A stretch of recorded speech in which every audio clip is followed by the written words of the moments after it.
SA man found not guilty of terror offences. See, terror, that's the theme of this story here. A South Australian man who advocated terror online has been found not guilty.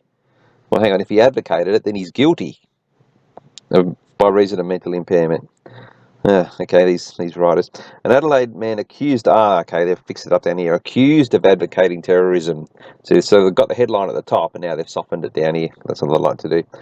Advocating terrorism. What's advocating? What is that? Was that?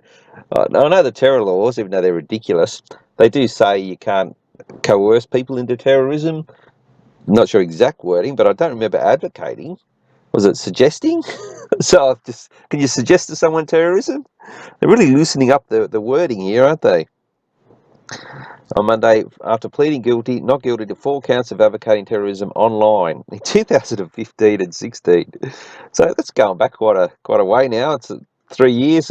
ISIS is up to 2. ISIS Khan, and so he's still got a bit to go. A jury agreed that the physical elements of offence were proved, but found a man not guilty by reason of mental impairment. Okay, so they're going down that path. Charges related to 4 videos posted to Facebook pages. In facts agreed upon by the prosecution and the defence. Gee, in these terror events, the prosecution and defence agree on a lot of things. The jury was told that police first became aware of the videos in November 2015. Wonder how they found them. The AFP conducted an investigation, and items including electronic devices, carving knives, a tomahawk and a chainsaw were seized from the man's Western Suburbs home. Well, they're just like normal items. I mean, a tomahawk, that's not exactly your choice of weapon for a terrorist, is it?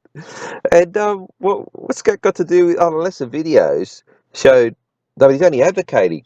He wasn't demonstrating. He was just suggesting to people, hey, you should sort of, go and do some terrorist act. Maybe he had some detail in there. Maybe he's showing how to attack someone with a tomahawk or a chainsaw.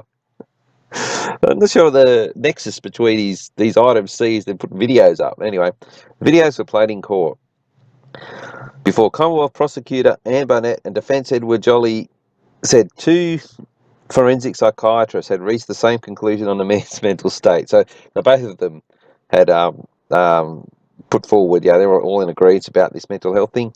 At the time of all 4 charges, the defendant was suffering from paranoid schizophrenia and was psychotic at the time of all of those offences, Mr. Jolly said, and which Anne Barnett wholeheartedly agree with. Hence, it became a mental health issue.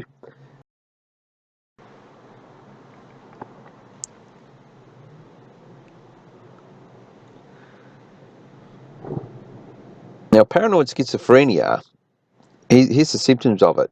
And the second paragraph there, one criterion for separating paranoid schizophrenia from other types is delusion. So delusion is one of the primary characteristics of paranoid schizophrenia. Now, the motivation that's virtually always put forward for these terrorists in these stories that they tell us is this.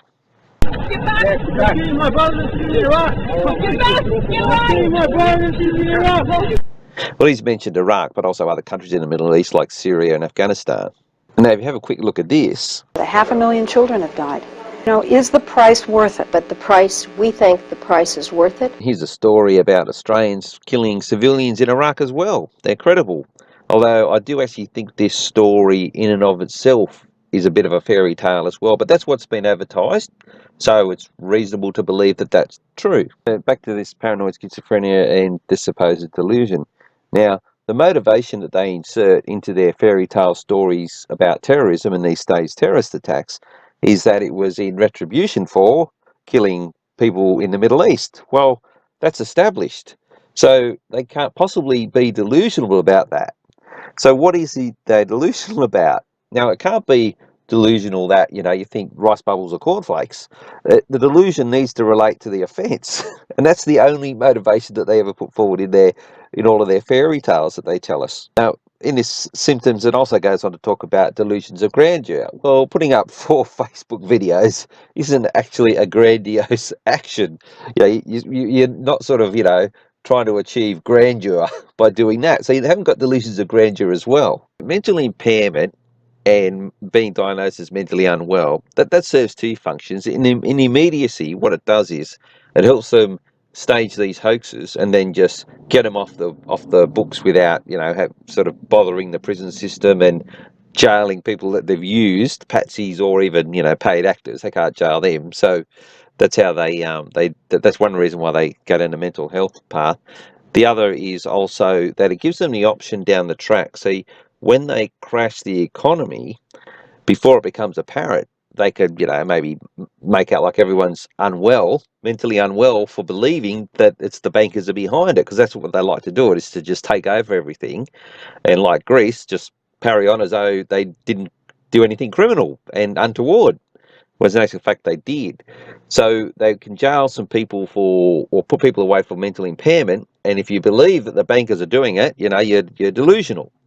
When in actual fact they are. But then when it becomes apparent that they have, and the people that know, well, those other people, so that'll be for the masses. So that'll make them fearful of actually doing anything about the banker takeover of our country like they did to Greece.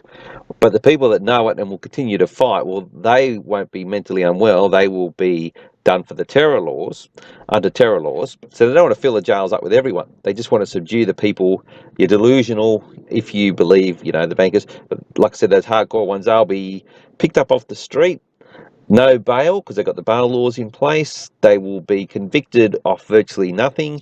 And then the indefinite detention laws, you never see them again. They could just kill them, or just keep them locked up and torture them, whatever they want to do. But that'll be to the people that are trying to organise resistance. But the masses, they'll just be thinking, oh, gee, I better not say anything. I'll be thrown away, locked up for being delusional. I'll just hand over all my bank account money and work for nothing, to pay taxes and nothing for me for the next 50 years like Greece. All right, that's it.